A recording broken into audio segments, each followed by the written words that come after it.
मी सांगतो तुम्हाला, तुमचं म्हणण्याचा अर्थ सरळ आहे की सेटिंग भाजप करतं, हा तुमचा आरोप आहे. मी कुठे भाजप म्हटलो त्याच्यात? म्हटला नाहीत पण त्यातनं अर्थ तर क्लिअर. मग मी म्हटलो त्याच्यावर मी उत्तर देऊ सेटिंग कोणाला शकतो. करायचं? निवडणूक आयोगाला. होऊ शकतं ना. निवडणूक एक reach मग असतं हा ना आरोप साहेब. आणखी गंभीर आहे निलेशजी. एक रीच असतो ना. मग माझा ऐकून ऐका ना, घ्या. एक रीच जर- असतं. मला कळला तुमचा प्रश्न. एक reach निवडणूक असतो आयोगाला ना साहेब. सेटिंग करायचं आहे. सेटिंग म्हणजे काय? तुमच्या म्हणजे हिशोबाने निवडणूक सेटिंग आयोग- म्हणजे एकच आहे. अजून कुठेतरी- कुठलं setting अहो, असतं लोकांची सांगा. सेटिंग असते. लोकांना एका केंद्रावर आणायचं असतं. मतमोजणीसाठी त्यांची कुठे सेटिंग झाली नसेल. पण तुमच्या- लोकांना एकंदर साहेब हा ह्युमन निकालासाठी विषय आहे. निकालासाठी कसं सेटिंग लागेल? लोक लागतात ना. असं काय म्हणताय तुम्ही? नाही, मग लोकांना लागत?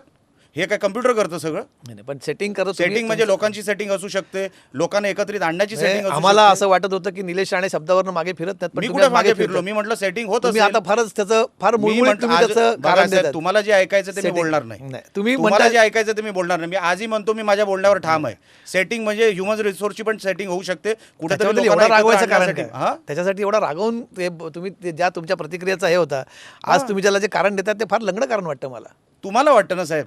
तुम्हाला वाटतं मी तुम्ही तुम्हाला एका setting लेवल नंतर करतात. मी तुम्हाला एका लेवल नंतर उत्तरदायी नाहीये. बिलकुल माझं नाही, जे हा. काय माझं जे काय काय, विषय- बघा, माझा मी सांगू पॉईंट ऑफ का? व्ह्यू माझा पॉईंट ऑफ व्ह्यू मी कसं तुम्हाला आहे ना, सांगितलं तुम्ही साहेब. आम्हाला उत्तरदायी तुमचा- पण तुम्ही महाराष्ट्राच्या जनतेला उत्तरदायी तुमचं आहात. point ऐका of view निलेश वेगळा असू राणेजी, शकतो, साहेब. निलेश राणेजी, तुम्ही आम्हाला उत्तरदायी नाही आहात हे आम्हाला मान्य आहे, पण तुम्ही महाराष्ट्राच्या जनतेला साहेब, आता- एका तुम्ही point of view निवडणुकीच्या आधी नंतर, एका निवडणुकीच्या आधी point तुम्ही नंतर, भांडाल, एका point of view- निवडणुकीच्या आधी तुम्ही भांडाल, नंतर एका निवडणुका point संपल्या की म्हणाल नंतर. आमचा आता तुम्ही समेट झालाय. रागवताय. आता तुम्ही मी रागवत नाही, हे आता तुम्ही जनतेला रागवताय. कळणं तुमच्या गरजेचं चेहऱ्यावर आहे. चीड दिसते. नाही नाही बघा मी लक्षात चिडत घ्या. नाही, मी एका चिडत नसतो एका कधी. मर्यादेनंतर मी तुम्हाला समाधानी नाही करू शकत. माझा पॉईंट तो होता. नाही. तुम्हाला जे अपेक्षित होतं माझ्या तोंडातून उत्तर ते माझ्याकडून येणार नाही किंवा निघालं नाही म्हणून तुम्ही रागवलात ना. बिलकुल नाही निलेशजी, म्हणून तुमच्या अहो, चेहऱ्याचे उलट हावभाव बदलले. नाही नाही ऐका, माझं म्हणणं आहे साहेब, ऐका, माझे बघा, हावभाव तुम्ही मला बदल- नाहीतर एक स्क्रिप्ट लिहून द्या की निलेश हे बोलून टाक, मी बोलून टाकतो. तुमची स्क्रिप्ट बदलली आहे, आमची माझी नाही स्क्रिप्ट कुठे बदलली. बदलली साहेब? अशी तुम्हाला वाटते?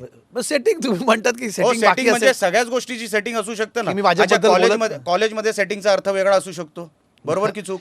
हो कॉलेजमध्ये सेटिंगचा अर्थ वेगळा असू हो, शकतो का बिलकुल नाही? बिलकुल असतोच. हा, गाडी चालवताना सेटिंगचा अर्थ वेगळा असू शकतो. बिलकुल हा, बिल्डिंग मध्ये गेल्यानंतर सेटिंगचा अर्थ वेगळा असू शकतो. प्रत्येकाचा आपापल्या सेटिंगचा अर्थ असू शकतो. तुमच्यासाठी सेटिंगचा अर्थ वेगळा आहे. निवडणुका आमच्यासाठी सेटिंगचा अर्थ निवडणुकांच्या आधीचे तुमच्यासाठी आहे स्टेटमेंट ना आणि साहेब. नंतरचे अर्थ. साहेब तुमच्यासाठी आहे. प्रत्येक अर्थ वेगळा असतो ना. माझ्यासाठी हे सगळ्या आमच्यासाठी सेटिंगचा अर्थ सेटिंग म्हणू शकतो. आमच्यासाठी निवडणुकांच्या आधी दिलेली स्टेटमेंट आणि नंतर दिलेली स्टेटमेंट याला या सेटिंग जमवा अर्थ जमीला देतो. पण सेटिंग म्हणू शकतो साहेब. त्याच्यामध्ये माझं कुठे चुकलं तुम्ही मला सांगा. ठीक आहे, पण तुम्ही